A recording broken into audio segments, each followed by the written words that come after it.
start with another sacred poem. And this one is from Meister Eckhart.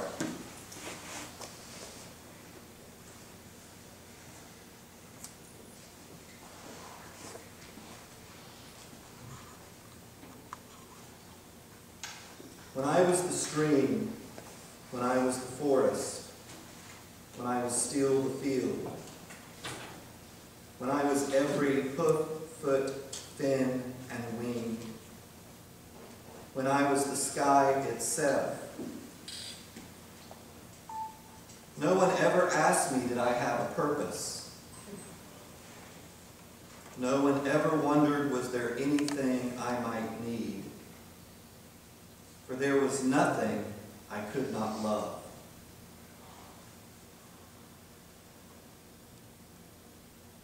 It was when I left all we once were that agony began.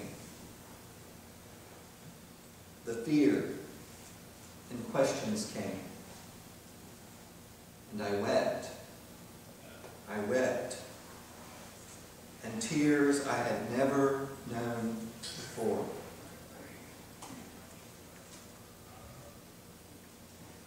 So I returned to the river. I returned to the mountains. I asked for their hand in marriage again. I begged to wed every object and creature. And when they accepted, God was ever present in my arms. And he did not say, "Where have you been?" For then I knew my soul, every soul, is always held in.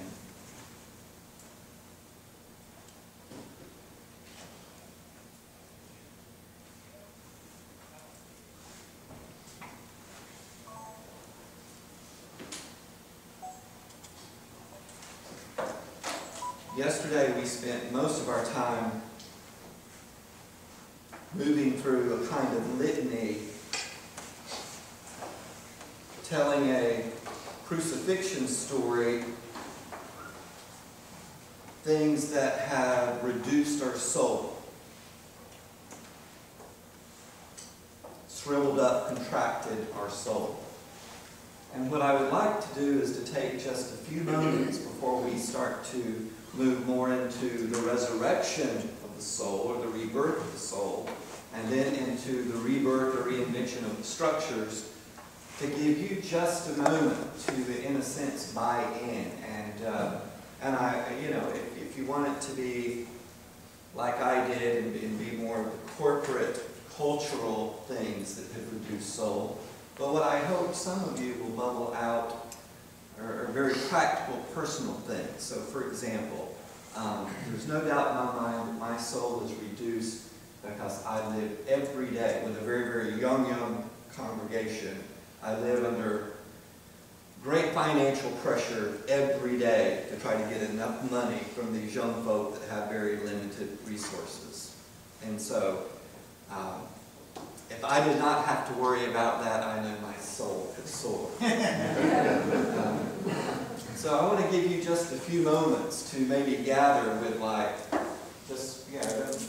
won't take much time because we're already kind of behind a little bit. But just to gather, turn around, maybe gather with 3 or 4 people and maybe jot some down so that we can hear. Whatever may bubble up of things that you can get in touch with that reduce your soul's capacity. Do we understand kind of the task at hand? So why don't you take just a few moments, turn around there, maybe somebody got down, have somebody put out there. Remember yesterday we talked about Aquinas' term pusillanimity, puny soul. He also then compares and contrasts that to, he uses the term magnanimity, a magnificent soul.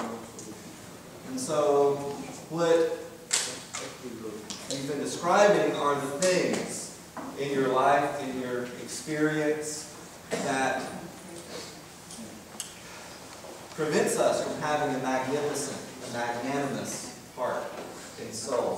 What stifles us? Anyone from any of the groups that want to say out loud maybe something that bubbled up in your group? Anyone? I talked about how we as Protestants have inherited whole cloth Luther's Augustinianism. Oh, yeah. And that it's so, it's just so much a part of the air that we breathe. Mm-hmm. And we three as Lutherans will claim the responsibility for that, so we're sorry. But it's just, I think we're relatively uncritical of it. Because it's the foundation that our theology was built on, so we'll look at it very closely, but it's not, which is kind of a shame. But it is soul-dimensional. And the Episcopalian group had to question our obsession with substitutionary atonement as well.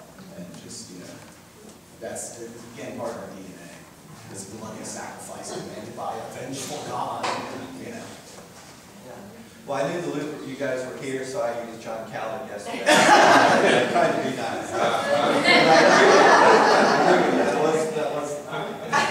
And I like that you connected back to Augustine. And I think we did yesterday as well. So, yeah, I agree with you. I think it's something that... And it's where, as Episcopalians, that, our theology is very incarnational. That is a very good starting point for us to do the work that you're talking about. So, yes. Yes. We talked about many things, but one of the things that we talked about is our Episcopal polity versus the Anglican polity, and that struggle that's going on right now, where we're trying to proclaim good news that other people are seeing are not such good news. And that's living under that constant repression of those gay and lesbian people that are trying to welcome into our midst and say, you are a piece of us. And then they're hearing what they hear in the news. My brother is rector of Christ Church, Savannah, which, if you're not aware, the group that was there left the Episcopal Church over a lot of these issues, and the folk that wanted to stay loyal to the Episcopal Church have no building at the moment, and he was called rector for that group, and it was, he said, okay, I'll come be the rector under one condition, that we worship on Sunday, we don't talk about this, we proclaim the good news. And I think I admire him, and his group has grown and grown and grown and grown.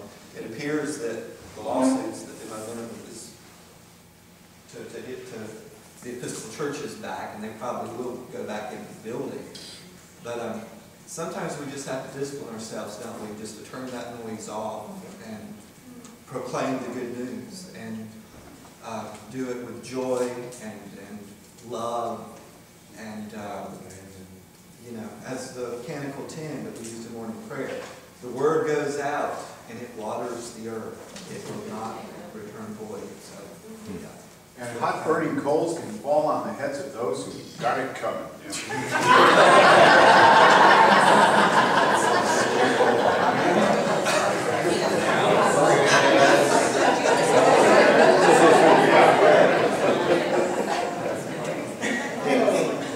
talked about the tension of being able to do that and focus on that watering and proclaiming, and getting caught up in and distracted by some of the polity tensions and strategy issues with either parachurch or other denominational folks, just getting sort of sidetracked or hooked or whatever, rather than kind of keeping our integrity and our joy intact and focusing on the mission, that can be soul depleted.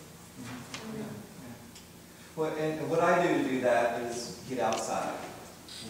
I mentioned yesterday I do a good bit of backpacking and wilderness travel. And it's amazing by about the third day, none of that stuff makes any difference. The weather, where you're going to sleep, can you find water, that stuff becomes much more important than the last thing I read in the Living Church. Yeah. You still read the Living Church.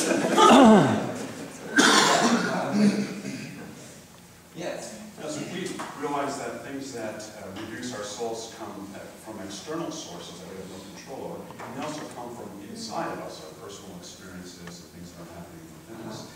But we also realize that things that reduce our souls also have the potential to expand our souls. Sure. We can look around and figure out how that can happen.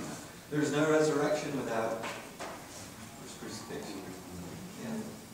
Good. Our group identified pressures of work. We talked a bit about that yesterday. The value for productivity, what we need for just sort of workaholism to please the soul, and living in church housing to please the soul. Space, personal space. Personal space. Yeah. You want to unpack that second part just a little bit? Make sure I understand. Living in church housing? Yeah. So? Yeah, I'll talk about it because it's me.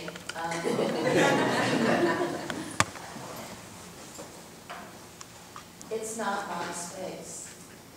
It's not my refuge. I understand. Okay.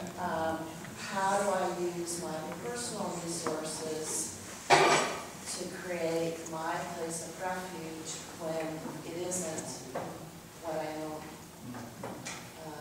So it's something I did not expect at all. And I think perhaps it comes from having owned my own house for 30 plus years before I became ordained and was in this situation. So I don't feel rooted because I don't own the space when I'm used to owning my own space. Yeah. Good. Thank you so much for sharing so honestly and authentically. And this is a good place to maybe just throw in this little piece that, there's no magic bullets, there's no silver bullets that work for all of us. We're all so different, and our journeys and paths are so different. And so we have to be our own alchemist to kind of figure out our path. And an amazing thing to play off you. Some years, some things that have reduced my soul. For example, organization. Having things organized that, starts to shrink my soul. 5 years later, getting things organized feels very good and right, and I feel my soul start to expand. And so this idea of discernment and being an alchemist to kind of sort through and figure out, I think is part of the spiritual path and an important part. And if I can just say maybe we can end with this. This is not my notes, it depends on. But are any of you familiar with the Zen practice of big mind? It's a wonderful meditation and approach to kind of separate out subject from object. In other words, your authentic spiritual self versus the objects that are always arising around us, and how to separate so that our identity, our spirituality, our soul life does not get bogged down with the ever-changing, arising objects around us. We'll see, but that's what I use to deal with those kind of things. Good. No, sorry I cut you. Okay. Okay. We discussed the bureaucratic barriers and costs of each of the various institutions that we work with educationally and also within the church. Many of us are various institutions, and each of them have their own processes. It takes a lot of time. And those are when we talk about reinventing structures. These are some of the things that we might need to look at in the future.